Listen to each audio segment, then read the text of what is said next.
Hi there. Today we're going to talk about Lesson 96. Lesson 96 is mostly about distributive property, but we're going to spend a little bit of time estimating angle measure by using a clock face as our measurement tool. Think of a circle as a clock face. Okay? A clock face has 12 hours and 360 degrees because it's a circle. So from 12 to 1, from here to here, if you take 360 and you divide it by 12, okay, you end up with 1/12 of a circle. And 1/12 of a circle is 360 degrees. Now I would like you to draw this circle on your paper, and I want you to go ahead and put in the hours of the day, and in between each two numbers, you're going to put in 30 degrees. 30 degrees. 30 degrees. Because these 330 degrees are 90 degrees. Okay? And if you have 90 degrees in 15 minutes, then that's going to help you, because each 5 minutes is 30 degrees. 30 minutes is 180 degrees, 45 minutes is 270 degrees, and 1 hour is 360. One other thing that I didn't have on here that you probably do need to know, and it's probably an important one, is that 1 minute is equal to 6 degrees. Okay. All right. So we're going to use a clock face that looks like this, and you are going to need to pick up one of these when you get into class, okay? And the clock face it's tiny, but you're going to be measuring very small angles, very small drawings, not small angles, but small drawings.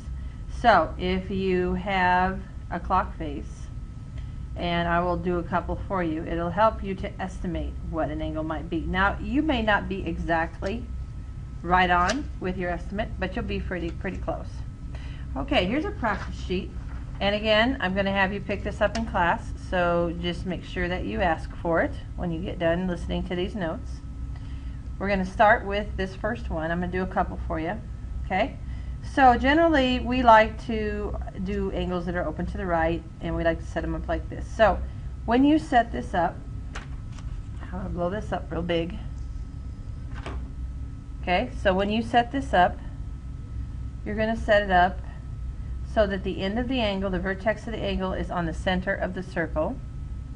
Okay, and if I were you, I would put the bottom of the angle, like this part, on a number that will help you to be able to count. So just put it on, if you put it on 3, if you have one opening to the right, if you have one opening to the left, maybe put it on 9.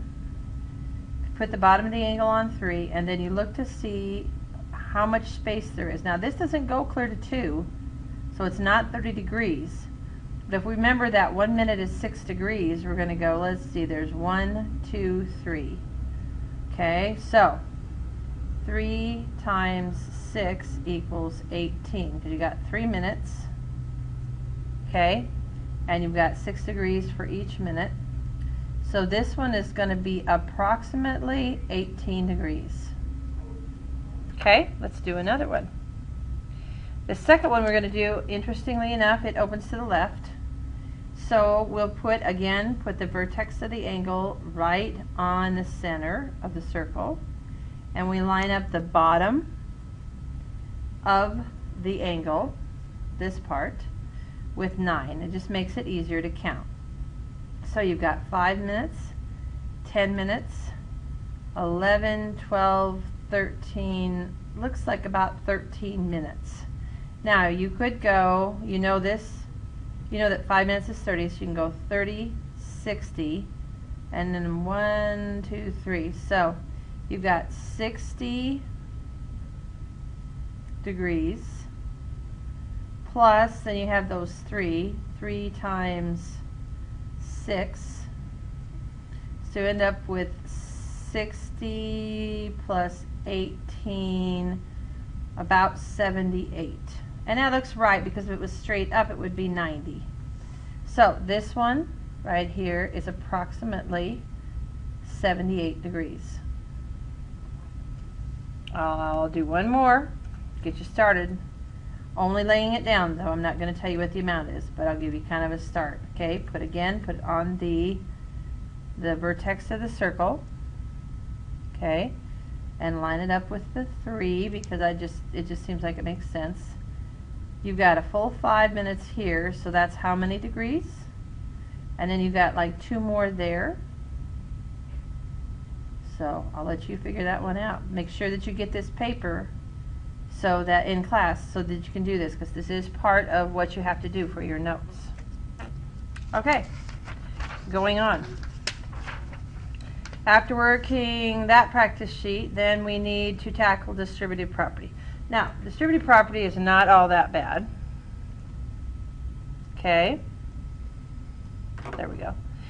It's just a matter of distributing multiplication. So, distributive property spreads the multiplication over terms that are algebraically added or subtracted. Example: 2 times x plus 4 is the same thing as 2 times x plus 2 times 4. So we end up with 2x plus 2 times 4, which is 2x plus 8. That was tough. Okay?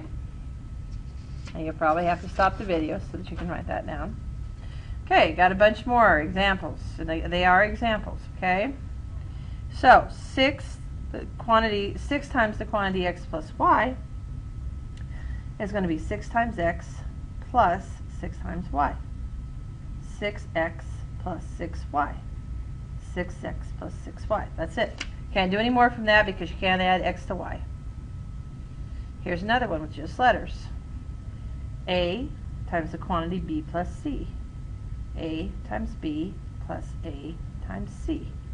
AB plus AC. And again, the final version is AB plus AC. Another one. Negative 2 times the quantity x plus 7. Negative 2 times x, negative 2 times x, plus negative 2 times 7. Negative 2 times 7. You end up with negative 2x plus negative 14, because a negative times a positive equals a negative. Okay? Next one, negative 3 times the quantity r minus 2. So this one's kind of a little extra step here. Negative 3 times r, and then negative 3 times negative 2, because we change this to a plus and move this negative over here. I like to do that so that we have pluses. Then you end up with negative 3r plus negative 3 times negative 2. Negative times a negative is a positive, so negative 3r plus 6. Here's another one. X times x plus 7. X times x plus x times 7. X times x plus x times 7. X squared plus 7x. Here's another one. These are just mostly quick examples. R times the quantity x plus 3r.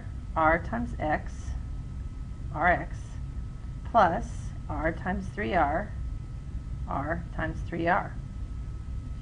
You rewrite it as rx plus 3 times r. You can move these around. And you end up with rx plus 3r squared. Not too bad. These really go fast. If you're just real careful about them, it isn't too bad.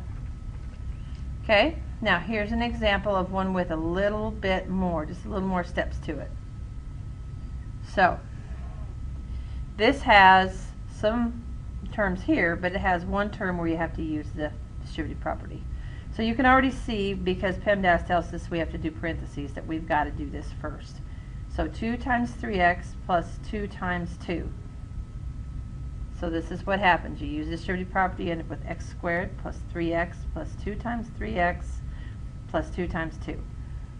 Now you just need to get them together. This ends up to be 6x here. That ends up to be 4. So you have x squared plus 3x plus 6x plus 4. Now you have two like terms here. Both of these have x's. So you have x squared plus 3 plus 6x is 9x plus 4. There's your answer. Not too bad. Okay, one more challenge. Write this down, show the steps, combine all like terms. There you go. X squared minus 2x plus negative 3 times the quantity x minus 2. Good bonus for this one if you can get it right. Thanks for listening. Have a good day, and I'll talk to you soon. Bye.